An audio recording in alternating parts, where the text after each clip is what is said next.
Salutations to those who are young and young at heart. Oremi, Madamfo, Enyim, Salam alaikum, Hola, buena gente, Bonjour, la gente, Linja dumelang, Murigaboto, Muliwanji, Murigaboto, Makadin, Karibu, Mwakaitawani, Munotambere. Welcome to Blackview SDA online platform. This is a place where your soul will find rest. Did you know every Wednesday and Friday at 6:15 p.m. we have consistent midweek prayers? Not only that, during the day from Monday to Friday, if you need a soulful song, please tune into our platform and indeed you'll find rest for your soul. On Sabbath, which is Saturday, we have services from 8:30 right up to 6 p.m. What do you expect to find? We have got the church at study, Sabbath school, music. It's story time. Even our little ones, the children, will find solace on Blackview online worship platforms. Yes, not only are they going to receive a powerful sermon for them, but including the songs, and they'll sing the songs of Zion in the comfort of your home. Yes, you are waiting for the power hour as we receive the beautiful words, the wonderful words that come from the Word of God. In the afternoon, we have got powerful discussions, not only for the young, but even for the old, as we prepare this journey on this planet Earth before the sundown. Yes, there is a sermon that will usher you into the new week as you listen to God speak to you. What are you waiting for? Tell your friends about it. Don't forget to join us on YouTube and Facebook.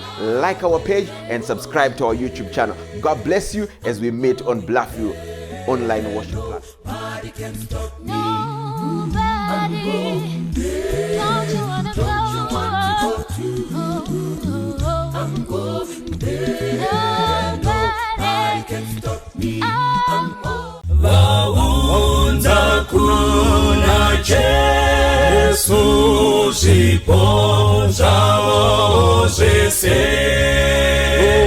Ulo kuna mponesi waitawa mupe. Esemuza kubatsira vamwe zvipo zvavo akazvikashira. Waunza kuna Jesu chipo chakanaka itandako pamoyo pamakumbo ako pakange pane mfambi aidawo kupa akaona zipo aipatenzi ailisa zvikuru kuti ape chipo akamirawo peto asina nechiro.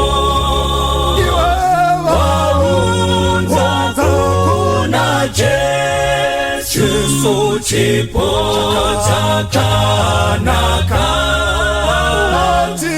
itandako pamoyo pamakumbo ako achema atitezi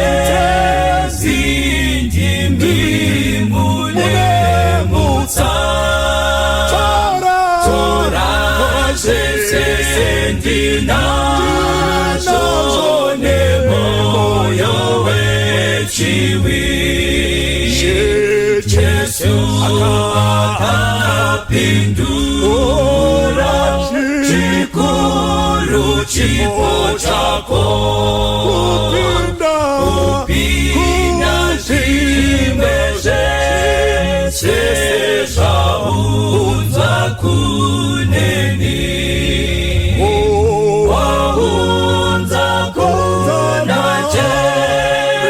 Yesu chipo chakanaka itanda kukupa moyo pama kumbo ako waunza kuna Yesu chipo chakanaka itanda kukupa moyo pama kumbo ako itanda kukupa moyo pama kumbo ako itanda kukupa moyo pama kumbo ako. Kwaziso vana vaMwari, toda kutenda Mwari zvikuru nemukana uyo watipa kuti tidzidze zvimwe zvine chekuita neruponeso rwedu. Ndoremekedza zvakanyanya nguva dzakaita sedzino, nekuti Mwari anoshandisa ivhangeri kutibvisawo kumiteo yaSatani achitisa kuupenyu husingaperi. Mwoyo yedu inoshandurwa pakuzarurwa kweshoko raMwari. Bhaibheri rese mukadzidza, panovhurwa shoko raMwari, Mwari anoshandura mwoyo. Ndo zvakaita Firipo achitaurawo nemuranda weKandase, paitoverengwa Isaya Bhaibheri shoko raMwari. Yanga itori sevhisi, mukupera kwayo chimiro chake chakashandurwa. Mwari ndiye anoziva zvatinofanire kuve. Ngatimupei mukana wekutisira pachena shoko rake tigofanana naye. Musoro wenyaya vana vaMwari unoti, the mind of Christ. The mind of Christ. Moyo wa Kristu. Moyo wa Kristu. Vhuraiwo mabhaibheri enyu neni kuna Philippians 2 verse 5. Filipo 2 verse 5. VaFilipi 2 verse 5 ndakuverenga makateerera. Ivai nemoyo uyo wakanga uri muna Kristuwo. Ivai nemoyo uyo wakanga uri muna Kristu Jesuwo. Philippians chapter 2 verse 5. Ivai nemoyo uyo wakanga uri muna Kristu Jesuwo. Ndi Paulo ari kunyora zikanzi ivai nemoyo wanga uri muna Kristu Jesu. Ko Paulo asundwa nei kutirangaridza kuti tive nemoyo wanga uri muna Kristu Jesu? Chii chakusunda Paulo kuti utiburitsire pachena nhau yaFilipo 2 verse 5? Inguva dzipi dzinoda kuinvokwa Philippians 2 verse 5? Arutona wana baba vanorova madzimai munyika yanhasi. Madzimai kupesira uipi uri kuwanda. Wana baba vachidhinda mudzimai, ko ndiye wani wawakati unoda. Ukamitira mhiko pamuchato, achitsindwa mudzimai kusvikira chiso chakanaka chazvimba chazara mavanga. Filipo obva ati, hai ana baba, dai maita moyo wanga uri muna Kristu Jesu. Ari kutarisa achiona upombwe hwazara munyika. We are now in our literal Shittim. Tatopa Shittim on the borders of Canaan. Pari kuitwa upombwe unoshamisa. Koinga mudzimai wenyu akanaka wani baba, small house ndei. Hanzi naFilipo, hai, problem imoyo. Dai maitawo moyo wanga uri muna Kristu Jesuwo. Tarisai muone kuvhaira kwakuita vanhu. Vanhu vanovhaira so. Usina mari uri muKristu, tenga Honda Fit one. Kana vanhu havachamhoreswe, vehukama havachazikanwe, vanhu vakuvhairana nekudada. Paulo vati, pakudawo Filipo 2 verse 5. Dai maita moyo wanga uri muna Kristu imi mai. Ivai nemoyo, let me have the mind that was in Christ Jesus. Asi baba munyari here. Zvama kuto amuchabvi mumadhirezi muri kufarira madzimai, asi mudzimai munaye wani. Every day makupoteredzwa nemadzimai kudarika. Business mando iri nokuda madzimai chete. Haisi nguva here baba yakuti muvhure Filipo 2 verse 5. Ivai nemoyo wanga uri muna Kristu Jesu. Koma imi amubvi makuwa nyaya ndedzevamwe door to door every day inga mune degree 1 zvekuita pamba hazvipere 1. Ko chii chakusundai kuita makuwa? Hanzi naPaulo, dai mamboitawo moyo wanga uri muna Kristu Jesu. Kuna vanhu vaakuzvikudza, pride. Anozvida, anozvikudza, ndiye ega akanaka kudarika vamwe vese. Ende kana hwanyaya dzeutsvene anotona iye ari mutsvene kudarika vamwe. Mukaverenga Isaiah 65 verse 5 inoti behavior iyoyo inokashidza Mwari. Isaiah 65 vhesi ya5 inoti behavior yakadaro utsi mumhuno dzaMwari. Dai mavawo nemwoyo wanga uri muna Kristu Jesu. Haisi here nguva yekuti tive nemwoyo wanga uri muna kuvengana mukati mechechi. Anotokuvenga ndiari pedyo newe. Vanhu vanowengana, vana Mwari mukadza Bhaibheri zvakanaka. Mukadza Bhaibheri zvakanaka. Mukadza kuna 1 John chapter 3 verse 15. 1 John 3 verse 15. Bhaibheri rinoti mumwe nomumwe unovenga hama yake muurayi. Usatombofunge kuti zvinodadisa kuvenga. I don't like him. I just don't like how she talks. I just don't like what. Kutovenga kuuraya maso aMwari. Ndo pari kunzi naPauro dai machitawo mwoyo waKristu Jesu. Because zvivi zvanyanya. Vanhu vari kupondana nekuuraya vepedyo. Mumwoyo ndo mune dambudziko. Mashoko ako hana problem. Asi mwoyo wako dai waitawo mwoyo wanga uri muna Kristu Jesu. Indofunga kuti Pauro hana kurasika ini. Paari kuti solution mumatambudziko esaya. Kuchechi munoenda mavhesi munovhura asi mwoyo. Ende mwoyo unonetsa uoneki. Pauro hana kurasika. Because pamwoyo pane nyaya. Pauro anoitirwa heme. Proverbs 23 verse 1. Solomon anobva ati guard your heart with all due diligence. Guard your heart with all diligence, for out of it are the issues of life. Pamoyo ndo pane nyaya. Ukavhiringa nyaya yemwoyo wavhiringa nyaya yese. Ndosaka David ane uchenjera anobva ati, oh dear Father, create within me a new heart. Nekuti kana mwoyo wanaka zvese zvanaka. Ivai nemwoyo wanga uri muna Kristu Jesu. Even pamunembo mukaenda kuna Revelation kunonzi the mark of the beast and the seal of God will be on the forehead. Forehead chi is the mind, symbolic of the mind. Zviri mumwoyo ndo zvinokosha pfungwa, the mind of Christ, the seal of the living God, the mark of the beast. Zviri pamwoyo pafungwa. Zvakakosha. Ndosaka Pauro akuti hai musapedze nguva. Matambudziko esaya dai maita mwoyo wanga uri muna Kristu Jesu. Ko nhai Pauro chimbotiudza mwoyo yedu yaipei. What is wrong with our hearts? Sei matambudziko ari kuwanda? Sei tiwana tiri kuchema? Rape cases ari kukwira. Mbavha dziri kuwanda, vanopazamisha vanorovana. Vamwe vanotobirwa at gunpoint. Ari kuti upenyu hwako hauna kukosha kudarika mari yawinayo. Give me your money or else I'll kill you. Because say that. Where is the problem? Paulo, please tell us. Jeremiah chapter 17 verse 9 inzwai wana Mwari. Zvikanzi moyo unonyengera kupfuura zvinhu zvose. Wakaora chose. Ndiani ungauziva? Wakaora chose moyo unonyengera. You may look holy, you may act holy. Asi pamoyo ndo pane nyaya. Ivai nemoyo wanga uri muna Kristu Jesu. Wakaora chose rechirungu rinoti is desperately wicked. Mwoyo unotsvaka zvakaipa, uchitsvagisisa zvakaipa. It is desperately wicked, who may know it.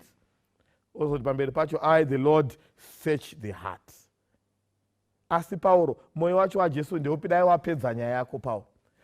Ivai nemwoyo wanga uri muna Jesu hatirambi, but pedza nyaya yako Pauro. Mwoyo upi wanga uri muna Jesu? Because the problem ndeyekuti vamwe vanofunga kuti mwoyo waJesu kutoita zvavari kuita iko zvino.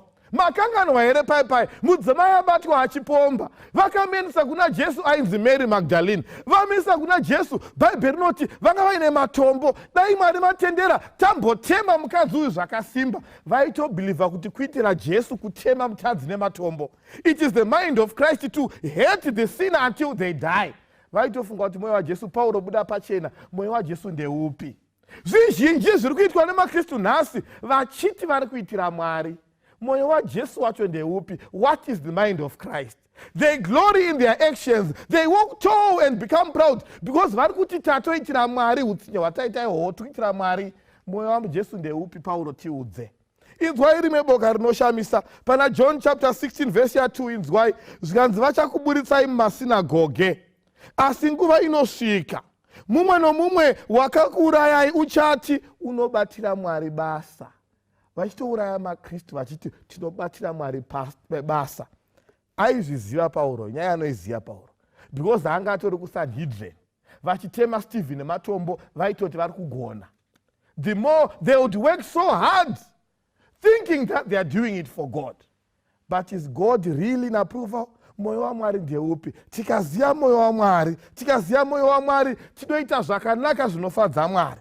ndo zviri pana Johani chapter 17 vhesi ndeya 3. Inzwai munzwe John akutaura zvikanzi upenyu husingaperi ndihwo kuti vakuzivei imi Mwari uri woga wazvokwadi naJesu Kristu wamakatuma. And the life eternal is to know Jesus Christ.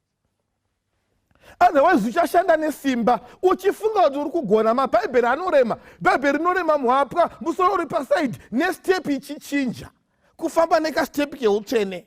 Uri kufambirei? Uri kuti ndo zvinofadza Mwari, kuedza kufadza Mwari.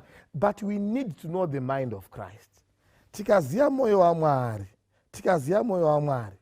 tinoita zvinofadza Mwari pachokwadi. Maonero anosiyana pauro. Mwoyo waMwari ndeupi buda pachena. Even Jesu anoona nyaya yechikosha. Ndosaka pai vafamba vasvika paCesaria Philippi. Jesu anobva aitanga ari ega. Zikanzi asi vanhu vanomboti ndinani? Who do people see me as? Mwoyo waKristu tinoda. Tese tinoda mwoyo waKristu. Asi mwoyo waKristu wacho ndeupi? How do we see Christ? Tinomuona Mwari wacho akaita sei? Jesu aiziva kuti pane nyaya ipapo. Zikanzi who do men say I am? Tato pana Matthew chapter 16 verse 13 kusvika 20. Inzwai munzwe zvinotaura Bhaibheri. Jesu akati asvika kumativi enyika eKesaria Firipo, akabvunza vadzidzi vake akati, ko vanhu vanomboti mwanakomana womunhu ndianiko? Chinzvimbo chaunopa Jesu chinodhitemaina kukosha kwezvinhu zvake. Vanhu vanomboti ndinaniko? Ndinovaona everyday kuSea of Galilee.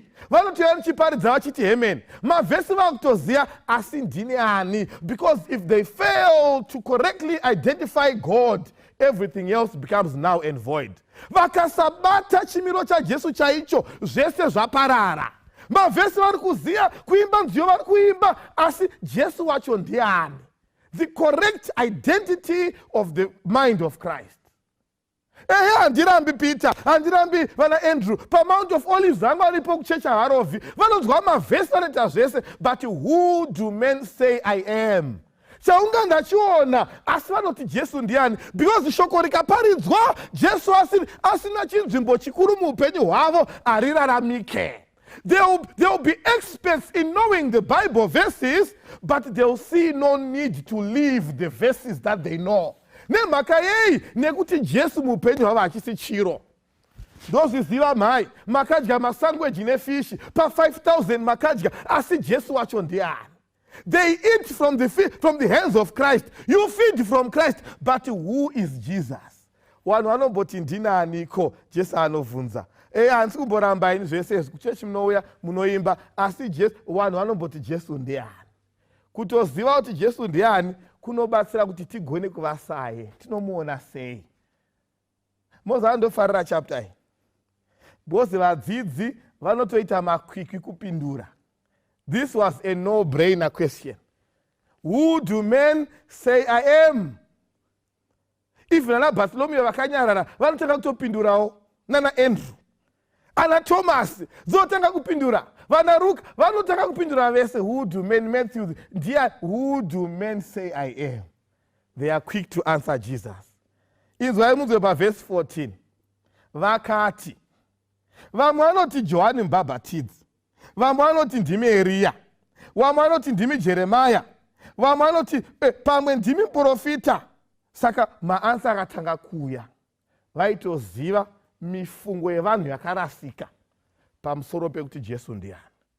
Moziya vana Mwari, vamwe vanospecializa kuziva. Vanospecializa kuziva mifungo yakarasika yevamwe. Vamwe vanoti ndimi Eriya. You know very well how others are lost. Vamwe vanoti Jesu akati aiwa, that's rubbish. Tanzwa zvinofunga vamwe. Asi nyaya iri kuti koimi munoti ndinani. Ivhesi ya15. Vapedza kupindura zvakanaka zvikanzi akati kwavari, koimi munoti ndini ani. Vhesi ya15. Koimi munoti ndini ani. Muri kuziva ma-perceptions evanhu about Christ, but koimi munoti ndini ani. Inzwai vana vaMwari, it is not enough to know Christ from the point of view of others. hazvina kukwana kuziva Jesu nezvaunoverenga mubhaibheri. Bhaibheri rakazara naJesu, but chimbondiudzawo kuti in your personal life, what role, what value does Christ hold in your life? Tinoziva Jesu nekuparidzirwa navamwe. We know Christ from the testimonies of others, but Jesus is saying, okay, enough about that. We have got so many versions of Christ from different sources, but who is Jesus to you? And ndichada kunzwa bhuku razvakazarurwa pamusoro paJesu kwauri, chimbondiudza kuti Jesu muupenyu hwako ndiani. Enough of witnesses and testimonies about what Christ has done for others. Chimboita pause and tell me, what has Christ done for you? Ukama wa Jesu nevamwe ndimwari waEriya, ndimwari waJakobho tozviziva, ko kwauri Jesu ndiani? What is the role of Jesus in your life? What has Jesus done in your life?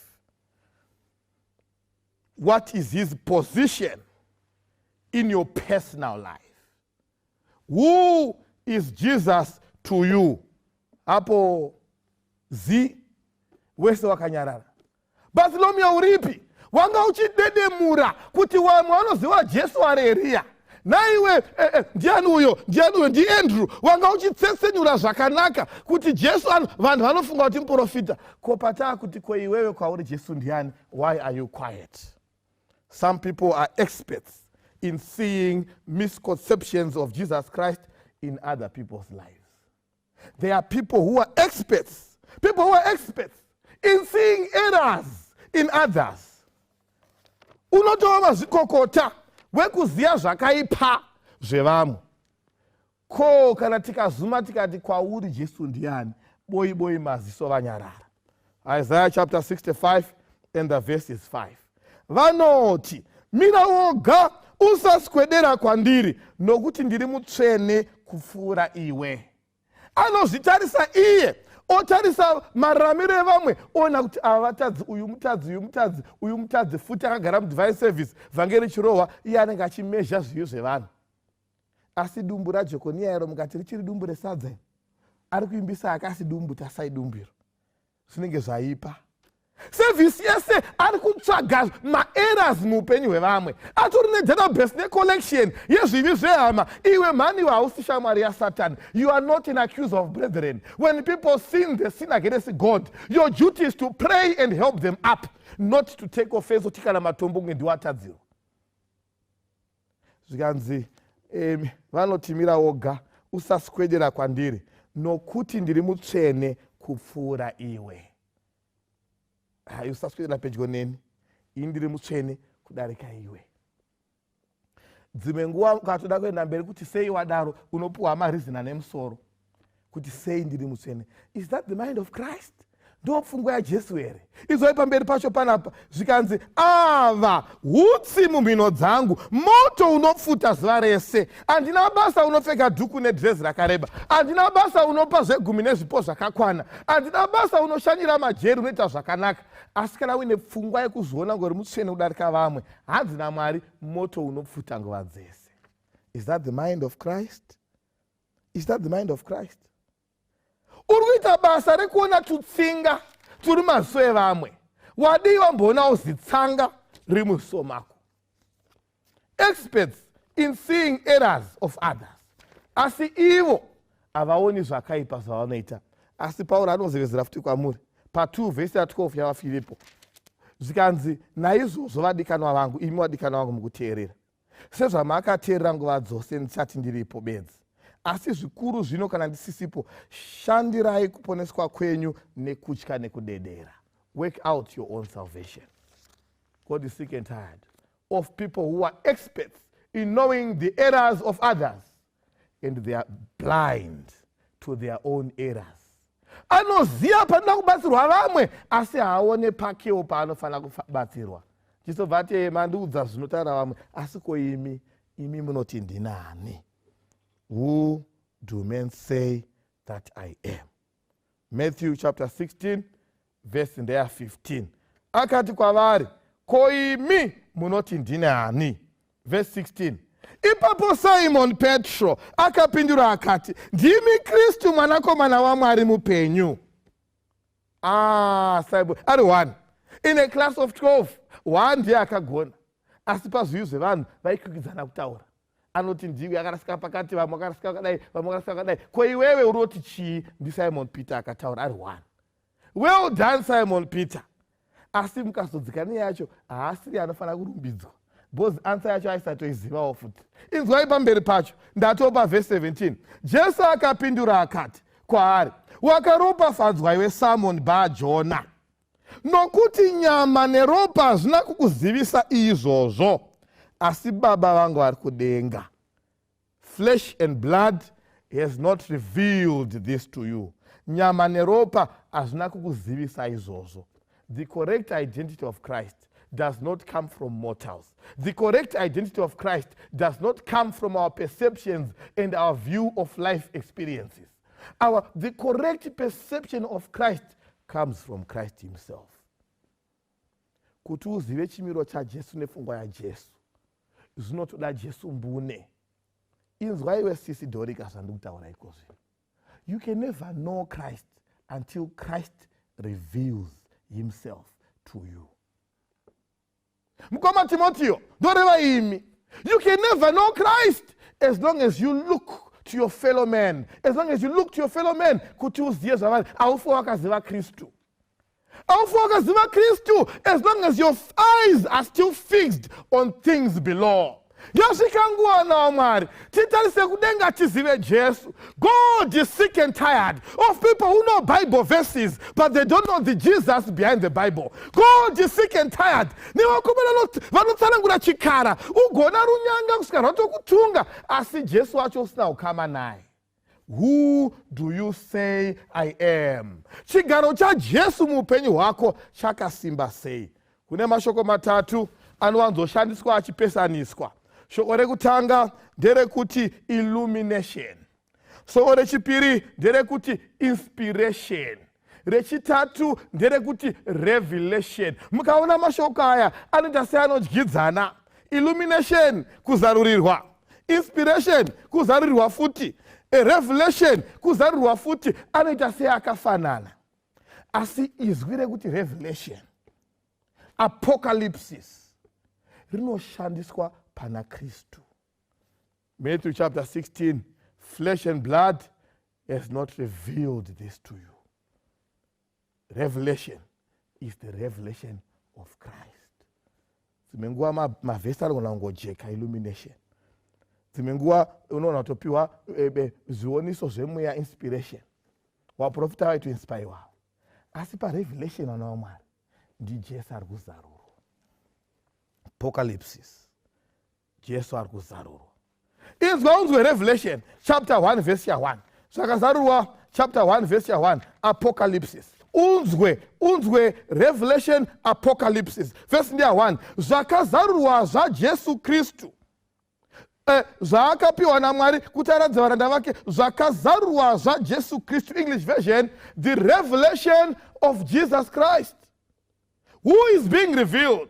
Who is revealing? Ukateerera vhesi iri, zvakazarurwa zvaJesu Kristu, zvoita sokunge Jesu ndiye ari kuzarura. Zvakazarurwa zvaJesu Kristu, zvoita kunge Jesu ndiye ari kuzarurwa. It is ambiguous. It seems to mean two things. Zvakazarurwa zvaJesu, ndiJesu here ari kuzarura, kana kuti ndiJesu ari kuzarurwa. Wana Mwari nzwai, apocalypsis. Revelation. It is Christ who reveals. It is Christ who is also being revealed. In the words of Dr. Gini, he is both the object and the subject of the revelation. Kana yanya apocalypsis, ndi Kristu ari kuzarurwa, ndiye Kristu futi ari kuzvizarura. He is the center of the Bible. Usaka mshona pai Jesu unozvizarura. Peter, usafare hako, ansa haisi yako, kuti uzive Jesu chaiye ndimwari anotokupa. Usadada uchida kuziva Jesu iko zvino, because our faith at best is weak. Ndi Jesu anozvipangidza pachena. Iwe Peter nyarira hako, wagona very good, asi ndimwari akupa ansa. It's Jesus who reveals himself to you. Vunza Paul, aimbonzi Sauro, on his way to Damascus, meni yarova, anovunza, zikanzi, kondimiani, papanzi, naiwe Paulo, sei uchinditambudza, zikanzi, ndimani. Jesu vati ndini Kristu waunotambudza. It is Jesus who reveals himself to us. Vakauya kakawanda masoja vachitsvaga Jesu. Jesu aripi? Jesu vati it is I. Vaibva vadonha because Jesus only can reveal himself to you. Apocalypse. Walk to Emmaus. Clopas neshamwari yake vachienda vafamba vasvika pakumedura chingwa. Zvinonzi akazvipangiza kwaari vadisappear. Jesus reveals himself to you.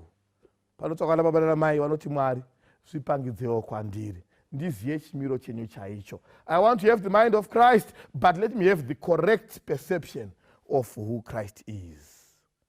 Kana uda kuziva Jesu wana waMwari, tikutara moyo waJesu, the mind of Christ. He can reveal himself to you. A God who forgives. What a sharp contrast between the mind of man and the mind of God. Angatobatwa achipomba Mary of Magdala, warume wakabata matombo, church leaders namahirida vaine matombo. Mando iya haisisire mavhesi iyi. Mando iya yekutemwa. It is a carnal mind of man. Vosvika naye kuna Jesu, tasvika achitopomba. Right in the act. It's not a matter of debate. We have got evidence. She has no moral right to be existing.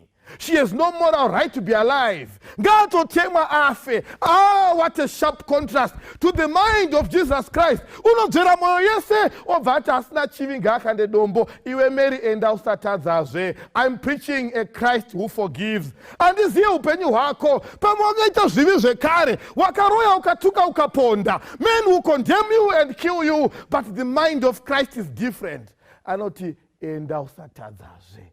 A Jesus who forgives. A Jesus who forgives. Mbavha pamuchinjiko. Vanhu vakatogara pasi, earthly rulers. Ngaiswe pacross afe. Imhondi akapomba kaona. Ndirepist. Isaizi rimwe chete naBarabbas. Isai pamuchinjiko afe. But Jesus saw it differently. Yes, musi wechechi hauzivi ndiye thief on the cross. Hauna kana hymn one yaunoimba. Mavhesi hautozivi. Sabbath hautozivi kuti ndeyechii. But I say to you today, I'll be with you in paradise. This is the mind of Jesus Christ. A mind that understands, a mind that sympathizes. Vatadzi havasi vekuzvanda. Vatadzi ndevekunzwira tsitsi muchiwanamatira. The mind of Christ is a forgiving mind. One is why you see a glimpse of the mind of Christ per prodigal son. Prodigal son atori wesi manje. Because ndakatobuda mumba. Baba ndipei tundu kwangu. Ndakuda kuenda zvenyu sarai nazvo ndiende. Prodigal son aitotiza zvese zvazviripo akasiya baba achienda. Aona nhamo ari koko manje. Zvapera mari yese yaenda. The mind of mortals deserts you when you're poor. Wanadaza vati munhu anorasisa itamuromboone. Even your best friend may desert you. Even your wife may pick and go. But God is different.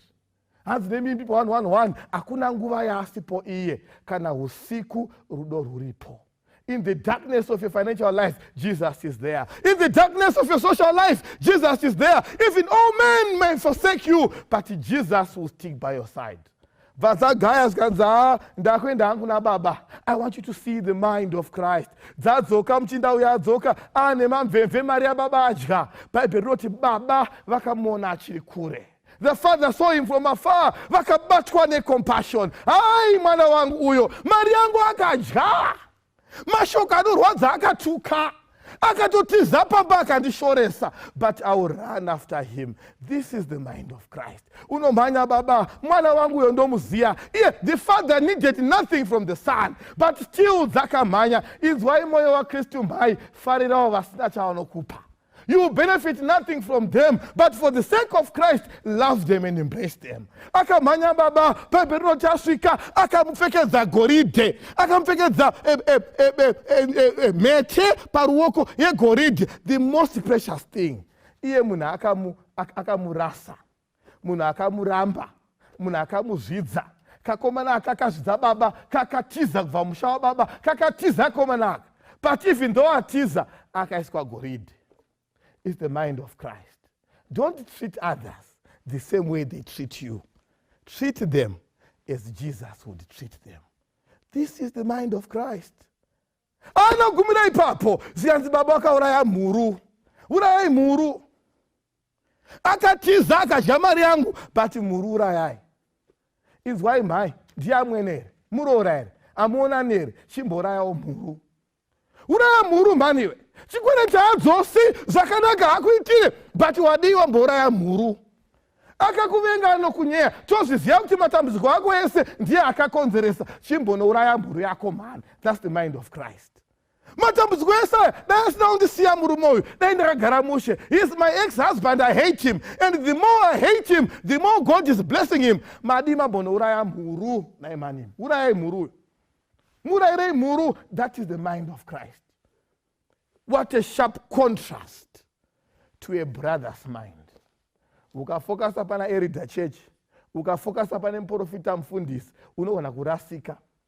Because brother anga ari mumbao, aitofane shungu. Asi baba imi mune era imi. Iye mwana muparadzi uyu ndiwo motoraira mhuru. Inda ndiri loya wamakore saya, handina zvandakaitirwa. Jesus is loving. Uraya mhuru. Munaitovenga, wakomborererwei. Dai wanga waraswa. Sei waona zvikomborero, asi baba vakauraya mhuru. Uyo anga arasika hona adzoka. Ukanziwo sori regerera. Akakutadzira but regerera, dzidza kuuraya mhuru. What a sharp contrast with the mind of mortals. Jesu unozvininipisa. The mind of Christ is very humble. Onai paLord's Supper.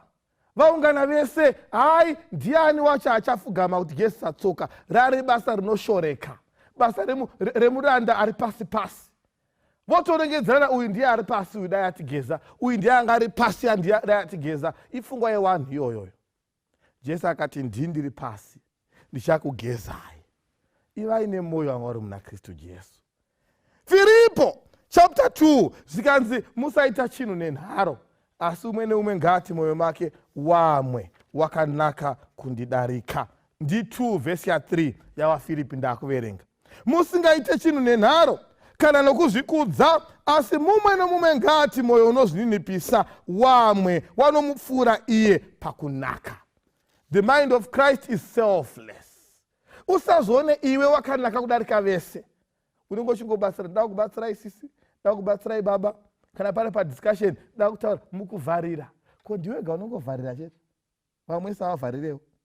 Ndiwe unongobatsira, hakuna anombokubatsirawo. Musaite chinhu nenharo. The mind of Christ noti munhu ngati vamwe vakanaka kundidarika. Mukuru ndeuyo unozviita mudiki. Jesu akavageza tsoka dzavo. What a sharp contrast with the mind of Satan.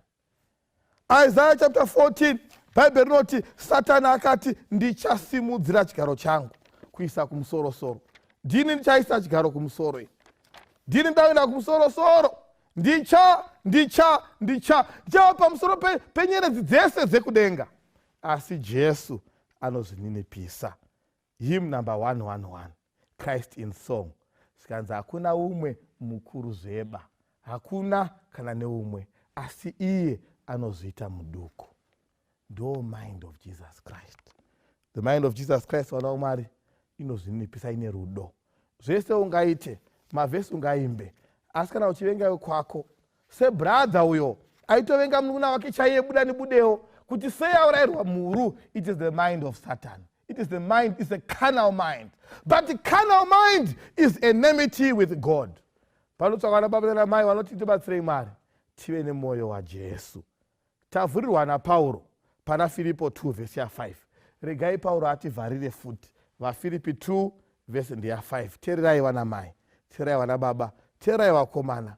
Haisiro nguva here yekuti timboteerera mashoko aPauro pana Filipo 2 verse 5. Inoti ivai nemwoyo uyo wakanga uri muna Kristu Jesuwo. Ivai nemwoyo uyo wanga uri muna Kristu Jesuwo. Mwari ndibatsirei ndive nemwoyo wanga uri muna Kristu Jesuwo. Ndikava nemwoyo wanga uri muna Kristu Jesuwo, ndo kuti ndiponeseke.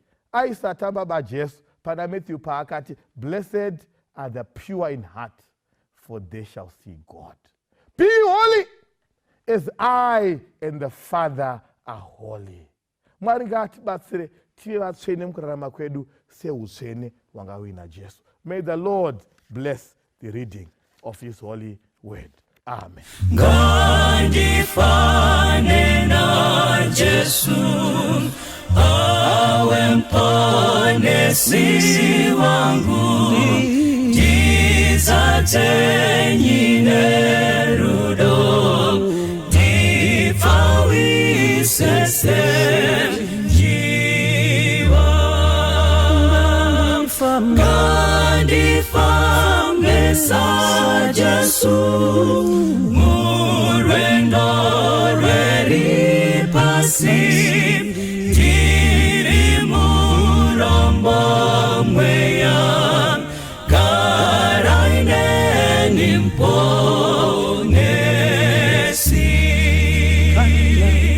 kana achinzwa shiri